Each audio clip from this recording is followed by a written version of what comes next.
Welcome back, folks, to another episode of Business from the Bass Boat, powered by X2 Power on the Serious Angler Network, guys. And we got an awesome show lined up. No show last week. We had a really busy first went and covered and did some live interviews at the first ever Western Bass Shootout. Had an awesome time with Rick Pierce from Bass Cat and the guys on the West Coast showing some championship caliber type event. Super cool to see that happen in the first time. And then right after that, I actually had my tournament, the final of the Toyota Series on the Delta. And so I stayed and fished that, had a great time there, ended up in third. And so that punched my ticket to the Western Bass Shootout next year, the 2024 Western Bass Shootout, as well as the Toyota Series Championship on Table Rock. So excited for both of those. Had a great time during that tournament. And then I'm actually turning around and I'm headed to Oklahoma this upcoming Saturday to take off. When this airs, I will be there practicing for the Bass Nation Central Regional. So I'm excited to get into that. But without further ado, guys, today this show has been kind of a long time coming. Ever since we did our first show with Todd with RecLending, we had a lot of questions, people commenting. I got a lot of Instagram messages and even on our email. Just hey, a couple other questions here on the financing side of things. I think it went really, really well. A lot of folks, it's just not something talked about all that much from a public standpoint in social media, on YouTube, on bass boat financing, and questions just surrounding that. So today we figured we'd dedicate some time, do a show with Todd, the man behind RecLending, on everything lending related when it comes to bass boat financing. Get those general questions out of the way, and we will take it from there. Let's get Todd in here. How's it going this morning, Todd? Hey, Adam, how you been? Good. Just man, nice job in the Delta. Thank you. It was a blast, and they were up spawning, and so caught some fish spawning. And the final day, I said, "Man, I'm a pound and a half out." I felt like I was running out of those bigger females, and they weren't really replenishing in the area. So I said, I'm making a long run, and I had found some fish in practice 4 days before that, like 40 miles away and really, really far. And I said, I haven't been there in 4 days, but heck, let's go see what's up there. If it's going to be my chance to win. I had caught some nice fish in there in practice. And so I went in there and caught them. Just needed another big one or two, but it was fun to feel that and go for the win rather than being like, I can go back there and I can go catch some males and that kind of a thing. But it's like, man, you're a pound and a half out. You might as well make the most of it. Good call. Well, but you're about to go catch some giant. What was your biggest fish? My biggest was like a 5.5. That's for crying out loud. Anywhere but the Delta, that's a giant. Okay, so there was a 12-pounder weighed, Todd, this week. Really? Yeah, it was a guy. It was awesome, man. A 12, and that's the Delta is kind of and it was interesting too. I talked a bunch to Ish Monroe there in the weigh-in line, and he was just talking about the seal issues. You hear that a lot. The seals are just working the way they're following the striper in the wintertime, but then they're kind of just staying. And especially right now when those fish are on the bed, they're just candy for them. So you'll see, I mean, you're sitting there and a sea lion or two sea lions will just work down a reed line and you just see them kicking bass out. And, it's not uncommon to be driving by and see a 200-pound seal throwing a 5-pounder around. Which is just not something you think of on freshwater bass fishing. But those seals have figured out if they follow up that brackish water far enough, they can get to some bass. So it was a tougher, I mean, I think it took the guy who won had 19 a day, which don't get me wrong, there's a lot of still quality fish in that place. But I expected a little bit heavier weights. I think it's been a little off with the rising water. They've had kind of a goofy spring out there, but I do keep hearing that seal thing being an issue out there. So it'll be curious to see if they can deal with any of that. Nature's got its own way of handling things, don't it? It really does. And it's just such a unique place, though. And the vegetation there, it's just full of life, man. You feel like, around every corner, you're going to see another wildlife or everything else. It's just such a natural bass fishing place. It's just a crazy, crazy place. Good. Sounds like you had fun anyway. Yeah, no doubt. But you are about to go. We were talking a little off air. We're doing the show a little early for you, so you can go A, break in the boat, and B, go catch some giants. Tell us a little bit about what you got Oh, planned this we're gonna have afternoon. a ball. I mean, I bought some property on this little private lake up north that in northern Michigan that Mhm. at the time was nothing. Yeah. It was they built this lake to develop and it just never took off. And so I bought a bunch of lots. And since in the past 20 years, it's turned into lifestyles of the rich and famous. And, you know, nobody fishes it. It's ski boats and towboats and pontoons and jet skis. But in the spring and in the fall, it's like a nuclear waste dump. I mean, In a good way. the fish are just so big in it, and there's so many of them. I mean, I am certain that with it, there'll be three of us in the boat tomorrow. Okay. I'll have three or four boats that'll have three guys in them, and everybody will catch 100 fish a day, and they're all between 3.5 and 6, and you can catch them however you want. I mean, if you want to throw you want to throw a top water this time of the year, like I told you earlier, I'm going to start with a HUD, Yeah. and just because if you start the season right with that big swim bait, you understand it the rest of the year. You know what I mean? Yeah. And that's what I'm going to do. And I'll probably throw a 3/4 ounce chatterbait with a 6/8 key tech on it for a while. Oh And my gosh. Yeah. oh Some big yeah, baits, and they eat and them. they just eat it. And smallmouth and largemouth. I mean, Okay. it's just that it's a no brainer. It's not. I'm not going to have to work for them. I mean, it's all pretty easy stuff, but that's what you need when you start the season. And it's a great place to break a boat in. So that's what I'm going to do. No doubt, no doubt, and just a great place. That's awesome that you bought those lots way a long time ago, from an investment purpose, but also just a fantastic way to, you know, take out dealers, take Oh, out that's folks big. to somewhere where it's like this is going to be easy. This is not like we have to go figure something out. All I've got to do is put a rod in. So I try to do this every spring with dealers, customers, and sales folks from the dealerships or from here or wherever. Okay. And just the boat show season puts everybody so much on edge, and it creates so much stress that, in my opinion, I could take. We'll put 16 or 18 folks through the boats in the weekend. Yeah. And by the time they leave, they're giggling, they're laughing, everybody's had a ball. I mean, and everybody talks about it next year for next year. So it's good PR stuff. And I'm not going to lie. Even if nobody wanted to come, I'd still go. So, No doubt, no doubt. So it's an annual thing for you, kind of yep. this late April timeframe. Yep. We're a little late. We're a little later in the year this year than we were last year. Last year we did it the first week in April, but the weather was different. So we'd had high water, and they bring the water down in the over the winter, and it all came up early, and it got warm early, and so it was a little earlier. But this year I think it's going to work out. I think we're going to hit it perfect. I mean, these are all pre-spawn stuff, and big groups of them, big schools of them. So we'll be able to catch a bunch of them. So That's awesome. Nothing yeah, better than some big pre-spawn females. That's awesome stuff. And dude, tell us a little bit about your new boat. You're someone I know that has changed brands over the years and have kind of, it's cool as you've been able to check out a lot of different boats as well through your time frame. But what did you go with this year? Well, last year I bought a 21 PHX. Financed it too, by the way. Nice. Okay. I'm not talking out of the left side of my face. Yeah. And I truly enjoyed the boat. I mean, it brought me back to the old Stratus days, and I owned a bunch of Stratuses, a bunch of Javelins. I mean, I loved that hull. I liked the way it worked. I liked the way it drove. And just to be honest, it was everything I ever thought a boat should be. Yeah. So, of course, I sold that one. But every time you change brands, you have to you go through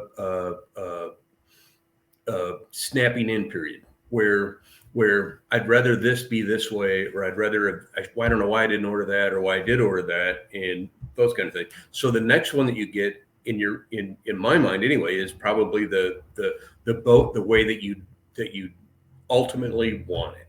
And so that's what I did with this one, and they broke it in for me, and I haven't drove it yet, but I'm anxious. I put a 300R on it. Oh, wow. Awesome. So it'll be fun too. So Yeah. we'll see. We'll see. I got to tell you, I am duly in love with the Phoenix brand and the folks. They've just taken such great care of. I mean, I'm nobody. I mean, I'm a finance dude in Michigan. I know Gary and I know Hank, and I've known what's his name? Oh gosh, Jeff Hartung. I've known him for a long time, since Stratus days, and wow. I don't know why. It took me so long to finally find my way back to that. But great folks. It's fun boat to drive, fun boat to be in. So yeah, awesome. Well, good luck breaking that thing in, or I guess it's already broken, but I guess breaking it in with fish. Well, I'm gonna light the candle on it. That's what I'm gonna do. I like. Okay, so I want to address one thing before we go. Yeah. You see this little thing in my eye? Yeah. No, my wife did not hit me. I bought a new varmint gun. I got a bunch of coyotes up north. Yeah. And it's the first AR frame I bought with a collapsible stock. Okay. And I put it on the bench. I put it on the bench and didn't extend the stock. And I'm an old jarhead, so I have a very structured way that I bench a gun. Yep. And I put my head down there, and I knew the minute I put my head down there, and I'm supposed to stop, lay the weapon down. What may be uncomfortable, I didn't do that, and that's little scope eye. Oh man, like to knock me out. And it was a AR caliber too, 223? 6.5 Grendel. Okay, cool. I mean, beautiful gun. I mean, shoots well. It just the funny part is I was outside at the cabin, and I knew it was bleeding, and I knew there was blood all over the place. But I still had 2 full magazines, and I'm putting rounds down range. Yeah. And I get to it's a thermal scope, and there's more to sighting it than just shooting it. Right. And so I get down to my last magazine. So I go in the house to get some more rounds. Jody looks at me and she says, "Oh my God, I'll call an ambulance," because I got blood all down the side of my face. I mean, I've been wiping it out of my eyes. I said, "Joe, it's just a nick." She goes, "Oh, you're gonna need stitches again." I said, "No, I don't. Just I'm fine, dear." But she beat me up over it all day. So I bet rookie, rightfully not a rookie error, but an error. you always see it, like at least around here, guys getting ready for hunting season. Going to a range or something, and you look. Someone always does it. Like at least one of my buddies, or I've certainly done it, where you're just trying to get a little too comfortable or something like that, where the stock is just a little short, and boom, why is my eye relief so close? I remember saying that to myself. Pow! Oh, that's why. Oh, dang it. But oh well, I learned. Oh well, that's all right. Well, awesome. Well, dude, let's get into a little bit here. First thing I wanted to kind of talk about, the last time we had you on, we just talked about dealers and where you felt kind of the overall bass boat market was, both from a finance perspective as well as, are we going to see some dealer slowdown? What are things looking like? I guess right now we're talking mid-spring or late spring even in 2023. Where do you feel like as an overall health of the bass boat industry, sales wise, where do you feel like that stacks up in your head or the conversations you've had professionally? Well, boy, how things have changed in 6 months. Mm-hmm. I mean, they really have. Yeah. And it's not a case where this is not me tooting my horn, but I really anticipated this. I mean, I anticipated. You said it on our show. I mean, that we'd get to this part, and the dealers are definitely slowing down. The banks are definitely drawing in and tightening restrictions, and the market itself has cooled. So used boat market is, I mean, you can see it. You just pull up boats.com or pull up one of the Facebook pages. Price of boats are coming down, so that's not a bad thing. But I mean, rates are twice what they were this time last year, and literally, and more in some cases. Yeah. But in my opinion, anytime there's an event like this, it's an opportunity. Okay. To make customers, to make dealers, to make banks, to make all those things, to realign it all. And this year, I think that's what's happening. Now, I told you last year that we'd made some plans in-house about in anticipation of what was happening. And I'll just kind of lay it out for you. But so I had some software built, knowing that we were going to have all of these folks that they still want boats. They can still afford boats. I mean, from a fishing standpoint, we've not changed what we do. Right. It's the rest of the world that's changed around us. Now, How do the fishermen adapt to that? Well, you can't. Okay, you just have to accept what it is, and not to say that they're right or that the politics are correct or whatever it is, but it's beyond anyone's control. It's beyond my control. It's beyond the bank's control. It's beyond whoever's in the Oval Office's control. Now it's going, and you just got to live with it. But I put the software that I built.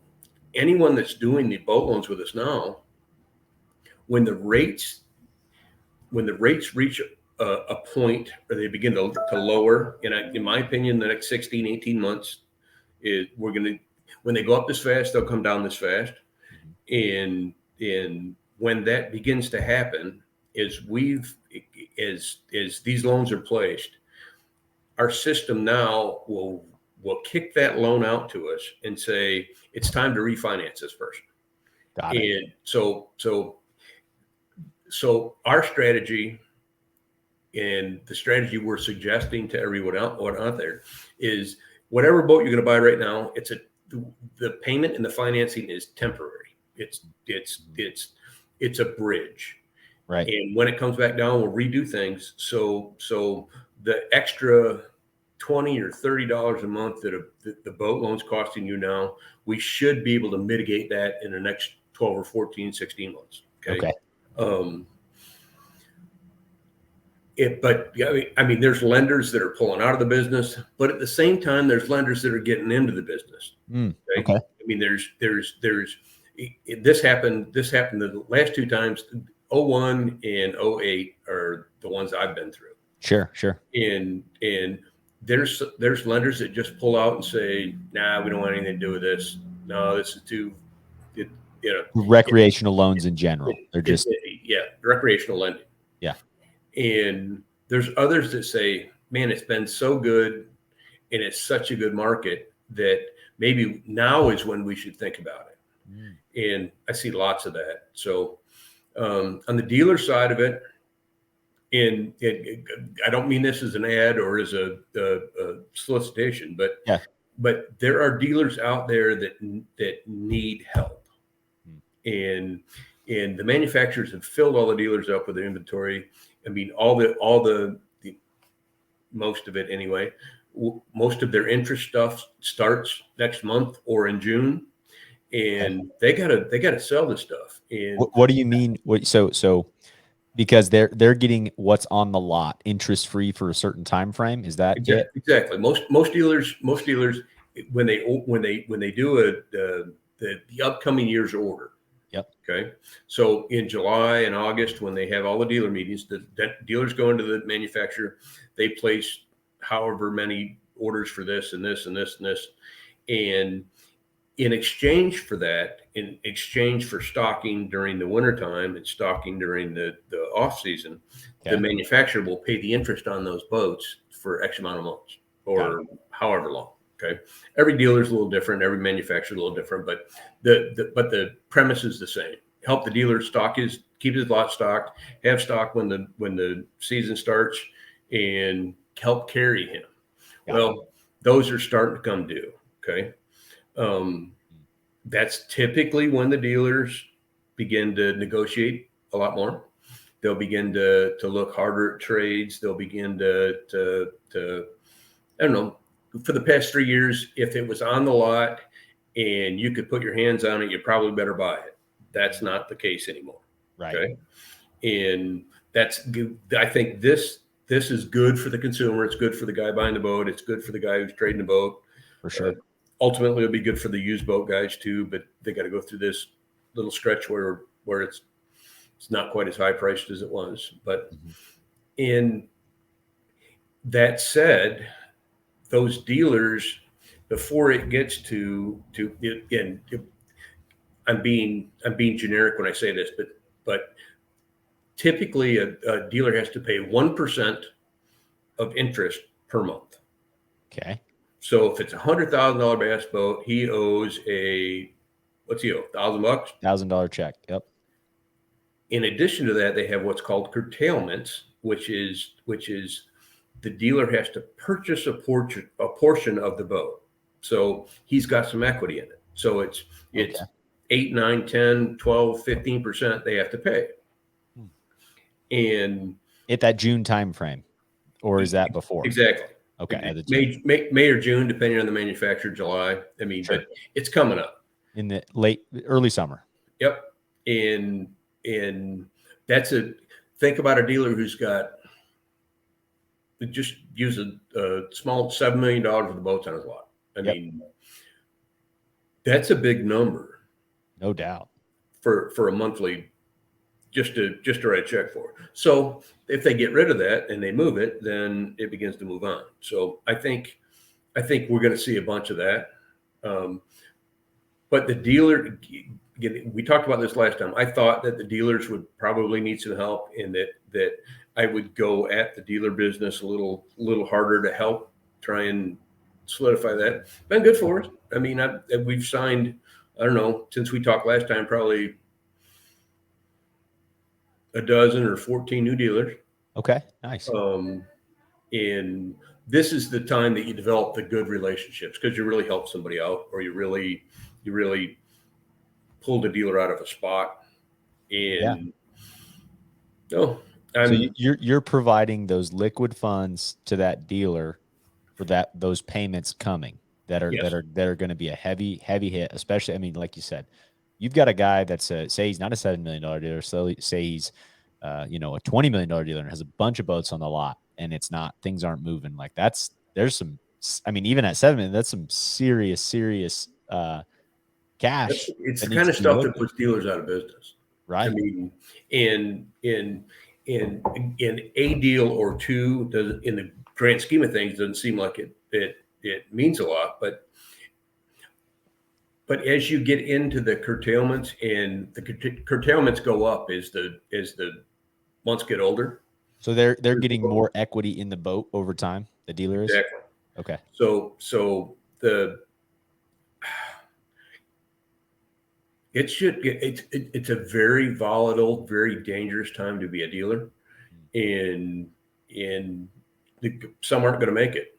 Yeah. A lot will. But in the meantime, they're just going to have to do everything they can do to sell what they can sell, and that's what we do. I mean, so if a guy spends $100,000 on a boat, he may be able to. First off, he may save some money because the dealer needs to get rid of it.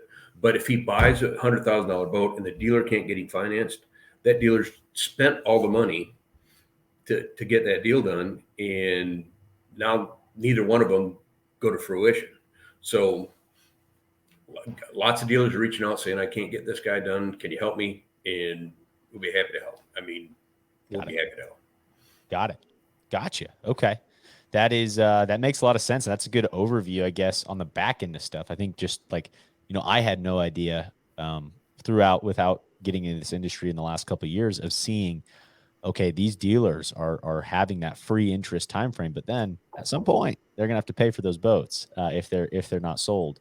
Yep. Obviously, the last 3 years when things were rolling so quick, you never even probably had to make a payment on that boat because it was gone before that time frame happened. But good to know for consumers out there, buyers markets more so happening, and for certainly will continue with that. And one other thing, Todd, when you're talking rate wise, that reminds me with what I do with farm and ranch real estate finance. I mean, same deal as far as we've got a ticker system, right? So, it's the common thing I think of is like marry the home but date the rate kind of a thing, right? It's a similar Yeah. game here where once that rate for us gets below 1% of what that rate was, we're calling and saying, hey, we can do a refinance here. It's going to save you X amount, this amount of time frame. So that's good to hear that you have that ability, because like you said, everything's temporary.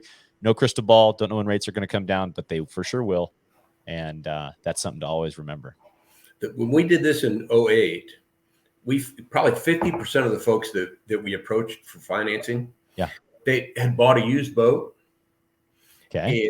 And by the time the rates had begun to fall, they realized that, shoot, I can just sell my boat or trade my boat, and my payment on my new boat is the same as what my old boat was, because now the rates are down. Right. And I think if folks don't panic and know that the $25 or $30 extra that the interest is costing you on a $100,000 boat or on an $80,000 boat, it's a cost of the industry that we love, and that we'll mitigate that down the road. And that's my plan. Got it. Awesome. Well, let's get into a couple of questions here, Sure. just that we've had throughout, more on the consumer side of just, hey, what does this stuff look like generally for someone who's maybe looking to finance their first bass boat, looking to kind of see this stuff.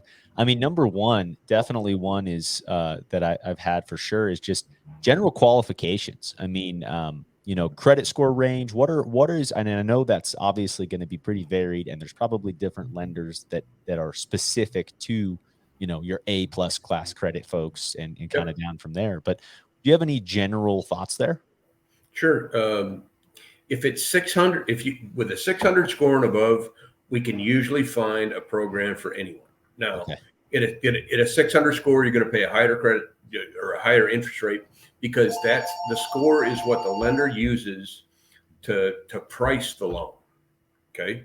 So that's the benchmark risk that they measured on. Right. Okay. Rates are anywhere right now from, I'll say, upper sixes to 20%, 18, 19%. Wow. Okay. Wow. And yes, there are some secondary lenders out there that are really, really high interest rates, but secondary is not just bad credit. It's because a boat is 20 years old, or because a boat it doesn't book all the way, or whatever. But it also, when you say book, it doesn't appraise for the value they're paying for it. The NADA value Okay. is not what it should be for an 8-year lender. Mostly that's because if a guy takes a 1994 Stratus and puts a new motor on it, Yep. in our eyes, that's a $30,000 boat, $25,000 boat, just Sure. because you just put 20 grand on the transfer. 100%. Yeah. Yeah. That's not how the bank looks at it. The boat loan is based on the age of the boat. So regardless of what the motor is or the equipment attached, that's what carries. So the NADA is a 1994 Stratus 201. Right. And that's what it's going to be. And there are lenders out there that will do that, but they'll look at that loan and they'll look at that collateral differently for a price. And the price is the interest rate. So interesting. Okay. Yeah. So go ahead. Yeah. I was just going to say on the, is there a way, or do you guys finance just a motor? Because I've been hearing that a lot recently, not the financing motor, but I'm saying I've been hearing a lot of guys, repowering, right? If they've got a boat they love, they've got an old Champion, it is 2008 Champion, it's mint condition. slapping a brand new motor on it, is there the ability to just finance the motor, or is it always the entire boat? It's got to. There are a couple of lenders that will do motor only. Okay. But to be honest, that's credit card kind of stuff. Okay. High interest rate. High interest rate. It's revolving. It's just not a standard boat loan. Got it. Typically, we will suggest that they just recollateralize the entire package, boat, motor, and trailer, Got it. and take it from there. Now I've got some dealers or some banks that'll go out to 20 years, but that makes it what, 2003, right? So I mean, you got to be careful about what it is that you. And there are lots of guys that'll call here that I'll say, don't do that. That's not a smart move. You're gonna end up with $25,000 in a boat, motor, trailer that's worth 15, and just buy something with a motor you want on it. And my folks they'll be honest with them. Nice. Yeah, let's get in, and it's important to showcase. And I mean, as far as the perfect situation, right? Kind of like you're saying, those high sixes, that kind of a thing. Is that how old of a boat do you feel like you can get to there? And obviously, the other factor there is the credit qualityness of the borrower. But what's like the top situation? A-tier stuff starts, A-tier being the upper echelon of the rates. Okay, right. So the best rates come at somewhere between, I'll say, 720 and 740 for a score and up. It depends on the lender, and then anything that's 10 or 12 years or newer. Okay. So it doesn't have to be a brand new boat. It's 10 or 12 years or newer. A 2023 finances the exact same way a 2020 does, or a 2017. Okay. Got it. That's all good information to know. And so then again, you can finance an old boat, but it's generally going to be quite a bit secondary tier market. It's going to be that higher finance rate, those type of things. So, and I mean, and there's guys that call Champ and Cats are the ones that, right. I mean, they've got this cult following, and a guy will call and I got a 2006 210 or 203, right, and I'm putting a new motor on it. I love my boat. Okay. Right. I'm not going to argue with him, but he has to understand that there's a price that's paid for that privilege and for that choice. And it's not my choice. It's just, they're bankers. They don't think like we do. Is. I mean, they did. I wouldn't be here, I guess. Well, you've got my head spinning a little bit, Todd, just from I'm always looking at kind of opportunities, and especially in the market. It's like, I wonder if there was a capital source that you could go and create. And basically, because we see it on this end, I don't know if you could make it profitable, but just thinking through, like, you see so many older boats, and I'm not even saying old, but just a 10-year-old boat or something that's got brand new graphs on it. It's got power poles. It's got the new motor or whatever it may be. I mean, some of these values just do not align, and that comes from insurance or anything else. Like, the values of these boats, what they're selling on the free market, certainly may not come close to the NADA value just from what we put on, right? I mean, you buy the boat with 2 graphs, but then you put 4 on there, and you put live scope and 360, and it's like, gosh, when you add all that stuff, you're adding another $15,000 to this thing real quickly. Well, I've approached every one of our lenders concerning the whole repower thing. And when MERS 4-stroke came out and changed the world, there was a huge glut of folks that wanted to move immediately to the 4-stroke. Right. And rates were good. There were some opportunities out there, but I mean, that motor's expensive. I mean, most of the guys that were changing the boat or changing the motor on the boat didn't spend the $20,000 on the boat that they have. Right. And so it just takes, in my opinion, most of those guys I get to talk to, and I ask the same thing. Is this a boat you're just flat in love with? I mean, my dad gave me this boat, or it's my first champion, or it's my dream champion, or it's my dream cat, or it's a cat and champ are the boats. Okay. Yeah. Yeah. And if that guy's eyes gloss over and he says, "Oh God, it's such a beautiful boat," I might as well just shut up and sell him his motor.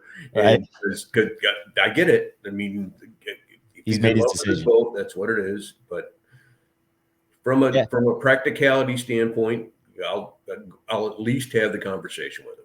Yeah, no, and I feel like that's so. My gosh, and not to go on a complete tangent here, but on my drive home yesterday from Idaho, but I was coming back through, and a friend called, and he was asking me some advice on a boat that actually I've had two friends now reach out about this boat that's local here in Colorado. Which again, there's not a lot of bass boat sales that happen in Colorado, but I've had a couple people reach out and be like, "Hey man, what are your thoughts on this boat? I know you're into boats and blah blah blah." And I'm like, "Man, first of all, don't listen to me 100%," but we kind of got down the line of the thoughts. And when I bought my Phoenix, I went through and I looked at and I ran the numbers on a lot. I mean, a lot of like a 2010 or a 2008, 2012, something where the boat was fully, those, I feel like there was good holes during those years. And, that price range would be somewhere in like the 30 to 35 range for like a nice quality boat that maybe had some upgraded graphs, but still that original motor on it. And then I started doing the math and I'm like, okay, if I slap a brand new motor on this thing, or if I keep the funds ready, because that's maybe going to happen at some point, now I'm looking at, instead of a 35,000 boat, now we're looking at a $55,000, $60,000 boat. And I'm like, okay, hold up. Or I can go buy a boat that's maybe 3 years old, 4 years old, 5 years old for that same $55,000, $60,000 range. And so that's the decision I went with. But from a practicality standpoint, I think there's a debate there. And I think, like you said, everyone has their own opinion. And if it's like, that's your boat, forever boat, I get it. But that was kind of my thought process with it. That is the perfect way to go about it. Okay. Yeah. Analytically. Mm-hmm. I mean, it's not the last boat you're going to have. It's certainly not the second to last boat you're going to have. And their tools, I've always called them their horses. They are. They're my horse. I feed it. I wipe it down. I keep it clean. I put it in the stall. I take it out and run it whenever I can. But it's still just a tool. Right. And just, we're going to fish no matter what. We're going to have what we want. Let's just try and do it is economically and as wisely as we can do it. And I'll try and help however we can. Yeah, I like it. No, that was a good tangent. I think that was worth for folks listening to. So we talked about rates. We talked about kind of ranges. Loan terms wise, where do you see kind of the most common amortization? Are folks looking at adjustables? Are there adjustable options? Where do you feel like most of your customers are going, and what are your thoughts there? Well, typically the rates or the terms are predicated by dollar amount. Okay. So from up to $10,000, you can go up to 120 months, or 10 years. Okay. When you exceed 10,000 to 25,000, you can do either 144 or 12 years, or you can do 15 years. Okay. At 25, typically the 15 starts. Now you can do anything under that, but that's the max. Got it. When you exceed 50 grand, you can go to 240. Okay. Now we just added a new lender. It'll be here. We'll have this one on board here pretty quick, but between 30 and 50, they've got a 210 month option. Okay. And so it kind of spreads it out a little bit. And my advice, for whatever it's worth, and take it or leave it, doesn't matter. In my opinion, right now in this environment, finance it for as long as you can finance it, because we're going to redo it anyway. So minimize the effect that the interest rate is having on you until we get to that point. So if you can get 20, take 20. And if you still want to pay more, that's up to you. I mean, it's simple interest, so anything over your payment comes off of the principal. Sure. But when we go to refinance it, there'll be $50 or $60 difference in the payment, overall there'll be a great big number on the interest that's a difference. And then you can say, okay, this payment that I've got right now is comfortable. I'm making it. What term do I have to go to keep my payment the same? And all of a sudden you've dropped off 6 years, you've dropped off 7 years, you've dropped off 5, whatever it happens to be. Now all of a sudden you're in a completely different position in terms of your equity in that boat and what you own.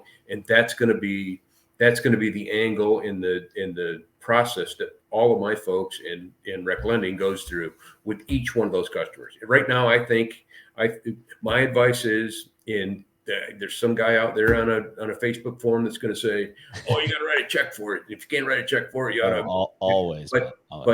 But right now, if you're going to finance a boat, finance it for as long as you can, and know that it's temporary. In my opinion, if it costs you $30 extra a month for the next 12 months, what's that? I mean, right. Minimal. So going to get food. Yep. Yeah. Okay. And now just thinking through this here, as these amortization windows, if we're talking a 20-year loan and that kind of a thing, if you're someone who is going to upgrade your boat, say once every 2 to 3 years, you fish high level tournaments, you either, there's the guys who get a new boat every year. There's the kind of that next, like get a new boat every 2 to 4 years, that kind of a time frame. Yep. How often do you see, if they're just making that minimum payment on a 20-year note, how many times are they going to have to, I guess it depends on if you're trading in or that kind of a thing, but where the value of the boat is selling for less than that boat value? Or do you see that? I mean, I guess, do you see where I'm getting at there? We haven't seen it for the past 3 or 4 years. Okay. Right. Value's been, because the values have grown so quickly used, and the dealers could almost give whatever a customer wanted and know they'd sell it. Okay. Crazy. That's going to change. Okay. So the hyperinflated pricing that we've seen for the past 3 years, when it comes time for those folks to trade or sell, the difference is going to be dramatic. Okay. So for the next 3 or 4 years, there's going to be lots of negative equity. That's what they call it. Okay. And in my opinion, regardless of what your payment is, we talked about the budget last time we talked. Mm-hmm. In my opinion, everybody who fishes should sit down and say, my monthly budget for my boat is this, regardless of what your payment is. Okay. And you spend that every month on your boat. Okay. Whether you're adding $200 to your payment or $50 to your payment or $20 to your payment, doesn't matter. Mm-hmm. Just keep doing that, because that will pay dividends for you in this environment, in the past environment, in all environments, period. And it will minimize how much it hits you as far as negative equity, or how much more how much more equity you'll have in the boat when it comes time to trade it or sell it. So if you're going to use the 20-year, you're going to use the 15-year or whatever it happens to be, just do it wisely. Okay. For every 10% that you add to your boat loan, you'll save yourself 20% in interest and time. Wow. Okay. So a $400 monthly payment, making a $450 actual payment, I'm going to put $50 at the principal of the loan. Mm-hmm. And over the course of the next 2 or 3 years, I'm going to see significant,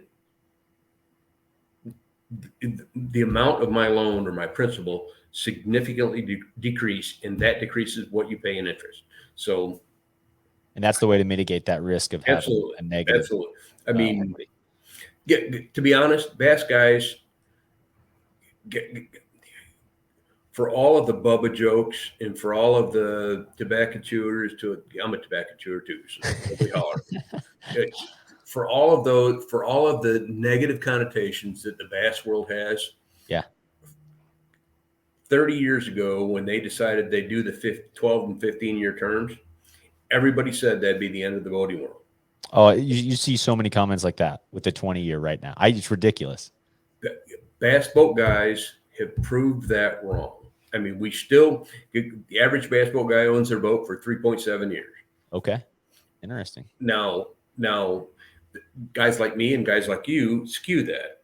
I mean, right. I trade every year. I change every year or every second year. Yeah. But typically they've been very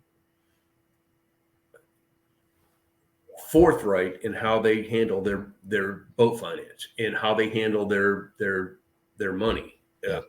We have the lowest repossession rate in the industry, period. When you say industry, 0.07%. rec loans, you're calling the full The bass boat category is the lowest repossession rate in the boat world. Okay. Wow. And it's 7%. You for said crying out loud. I mean, you'd let them take your dog before they took your boat. I mean, that's just real. I mean, guys just won't give that up, man. Like, take the house, don't take the boat. Take my wife, please. Take something, but not the boat. I'll figure out. I'll get a buddy to take it to the ramp. Take the truck. Like, that's fantastic. With the exception of sailors, which I don't even want to talk about them. Yeah. But nobody has the passion for an industry the way the bass guys do. That's cool, man. I had no idea. That makes me feel a little better about our industry, and guys are doing things right. And also, like you said, there's the aspect of I'm not gonna let this boat go.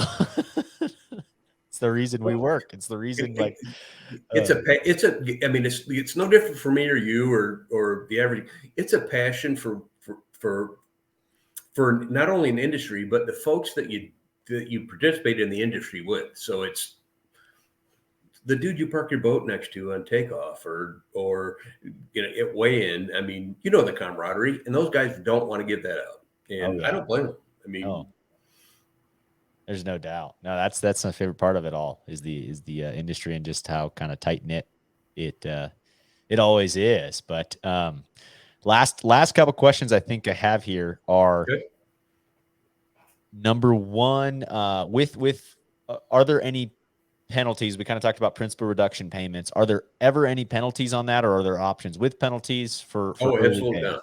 Okay. These are every lender that we deal with. If there is somebody out there I don't know about it, okay? Got it. But all the lenders that we deal with are that anything you make over your payments applied to principal. So when you pay that boat off, you're paying for the interest that you used in the interim. Okay. So simple interest loan is front end loaded. So is right. You're paying more interest in the beginning than you are on the end on your payment. Yep. So it's kind of skewed, but it's really important. That part's really important when it comes down to making additional payments over your payment, because it has a dramatic effect in the front edge of that loan. That makes sense because your principal payment is so low on that normal payment. Yep. And the amount that you're diminishing affects the interest portion of that payment. Yeah. So and I'll tell guys this all the time. If you're going to do this, start it at the beginning. And then all of a sudden, 4 years down the road, you're going, holy cow, look at this. I mean, it makes a big difference. Personally, for the past 30 years, I set a budget for my boat. And it's changed. I mean, 30 years ago, I could set a $200 a month budget and my boat payment was $160. Right. And I'm making 25% extra on my boat payment. That's not the case anymore.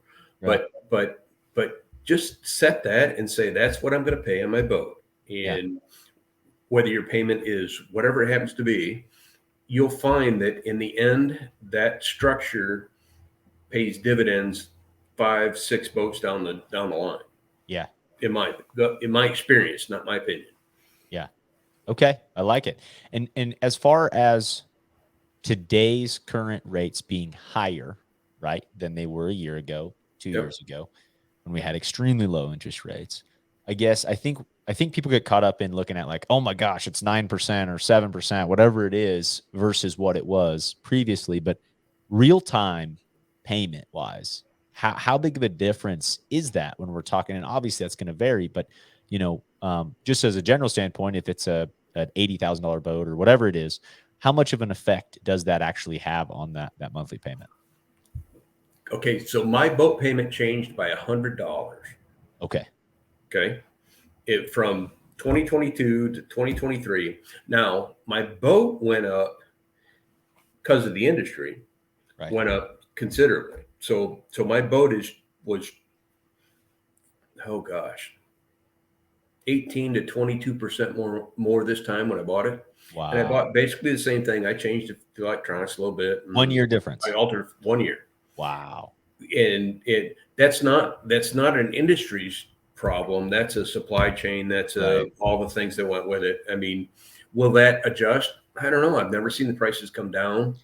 I was going to But say, you always hear about it going up, but they don't really, like say with auto prices, they don't really ever like come back down. it's not been my experience that they ever come back down again. Now, will they offer promotions or rebates or those kind of things? Yes, I think that'll come. Sure. But in the long run, I think the $100 more I'm paying a month this time, I think, and I'll refinance mine when it comes back down again. I think I can mitigate that. And by doing it the way that I've done it, I've set I'm still making the same payment I made last year. I'm not getting as much equity as I got the last time, but I had some equity in the last time, in the last one. So you got to balance all that out and just don't get, I'm not trying to play down anyone's financial place in life, but don't panic about it. We're still going to fish. If it's going to be an issue from a budgetary standpoint, then don't sell it or don't buy one now. Right. Buy one next year. Just wait. But if you had a boat on order and your dealer is the rate that you thought you had when you ordered it in November is significantly different than it is right now, know that that's probably not the dealer's fault. Part of it might be, but if you want me to help you, I'd be happy to help you, and we'll get through that and make a plan. And as long as you've got a plan to mitigate that stuff, it'll all work out. Got it. I like it. One other thought that I just had question wise, as far as the process, right, of getting through things, I don't think we've gone over that at all. But you're looking at a boat, say it's a private sale or a dealership boat, and you're looking at it and you're saying, hey, how do I go through if I want to get on the phone with RecLending? What do things look like from start to finish there, from that initial conversation to financing and closing, or I guess buying that boat? Sure. We'll get a lot of questions about that. I mean, and there's a lot of misconceptions about how it is and how long it takes and what happens. And it'd probably be good for me to clear a lot of that up. But typically, all of it starts with an application. Okay. You're welcome to call and have a conversation with me and talk about what it is you're trying to do, what you're thinking it should be, and just clear up some gray areas. But from the time that we get the application to the time that we can physically move money, we wire an ACH funds, so nobody's got to walk with a check into somewhere or a bag of cash. But it takes 3 to 5 business days. Wow. Okay. Wow. Well, but there's a lot of moving pieces, and yes, it can be shorter. Yes, it can be longer, but that 3 to 5 days, I've got to get an approval from a lender. They've got to have a conversation with the folks you're buying the boat from. We got to gather all of those ownership documents and make plans for the new ownership documents. And then we've got to get all the contracts produced, signed, and into the lender to get funded. And the way that happens is most of it's DocuSign now, and it happens pretty quickly. But the funding still takes a day or two while it's at the lender. Okay. And then once they all come in, then we'll tell the customer, and then we'll tell the fellow who's selling the boat, it's okay to release the boat. Customer, it's okay to pick the boat up. What day are you going to do it? And we set it up so that we move the money when the guy's coming to pick the boat up, and he's looked at it or inspected it and everything's right. And stand there at his bank and say, "Hey, my money showed up," and take my vote. If there's a lien, we take care of that stuff too. Okay, Okay. the lien takes precedence. So if there's a $40,000 lien and you're spending 50 grand on it, then we've got to pay $40,000 to whatever bank it is that had the lien on it. Sure. And then the extra $10,000 goes to the fellow who sold it. And so the guy wanted to change electronics. He wanted to put a new trolling motor on it. He wanted to put power poles on it. He wanted something. Right. And so he borrowed $5,000 extra. Then we'd send the money to him, and just disperse all the money at one time. Got it.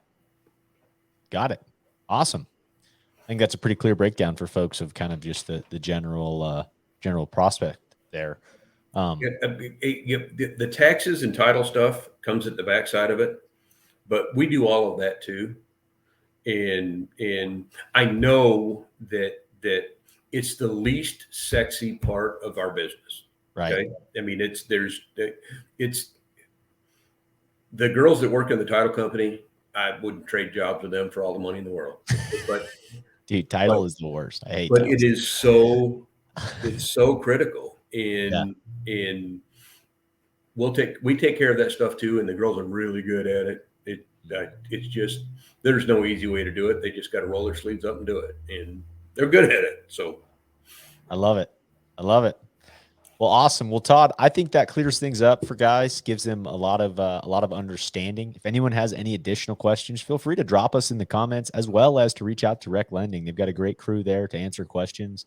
RecLending.com has all your information there. And I believe you guys, do you have an online application there too? Oh yeah. Okay. Yeah. If you go to the website, just click the button that says apply now, or I need a boat loan, or there's several buttons. Yeah. I wanted to make a comment if I could, Adam. Yeah, go for it, man. After the last interview, whatever it was, whatever we called it, we call this thing. Yeah, podcast. That we did. Yeah. I'm really new to this. We got all kinds of, we got YouTube and podcasts. We got it all, man. I was absolutely floored by the number of folks that called and just said, "You're the guy that I talked that was on the." It was humbling. Okay. It was humbling. And I didn't realize how many really how many folks were afraid to ask a question, thinking that somebody looked down on them. And if you got a question, I don't care what your scenario is, call. I mean, everybody here has been in everybody's situation life-wise.